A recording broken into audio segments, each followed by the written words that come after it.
வணக்கம், எல்லாரும் எப்படி இருக்கீங்க? முதல்ல நான் மாடி தோட்டம் ஆரம்பிச்ச கதையை தான் உங்ககிட்ட நான் ஷேர் பண்ண போறேன். மாடி தோட்டம் வைக்கணும்னு நினைக்கிற ஒவ்வொருத்தவங்களுக்கும் நான் சொல்ற விஷயங்கள் ரொம்ப பிடிக்கும்னு நினைக்கிறேன். மாடி தோட்டம் ஆரம்பிக்கணும் அப்படின்னு சொல்லி ஆசை வந்ததே இந்த செடியை பார்த்து தான். இங்க பாருங்க, நாங்க வீடு கட்டினப்போ இந்த செடி வேஸ்டேஜ் மண்ணு கொஞ்சம் எடுத்து வச்சிருந்தோம். அதுல தானா இந்த செடி முளைஞ்சி வந்திருந்தது.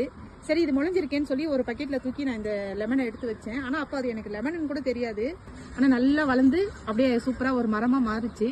அதுக்கப்புறம் தான் நான் என்ன பண்ணேன், சரி பரவாயில்ல நல்லா செடி வளருதேன்னு சொல்லிட்டு ஃபர்ஸ்ட் அதுக்கப்புறம் இந்த தொட்டில இருந்து ஒரு 5 தொட்டி ஆச்சு, 5 10 ஆச்சு, 10 20 ஆச்சு. இப்படிமா இன்க்ரீஸ் ஆகி கிட்டத்தட்ட ஒரு 200 தொட்டிக்கு மேல இப்போதைக்கு நம்ம கிட்ட இருக்கு.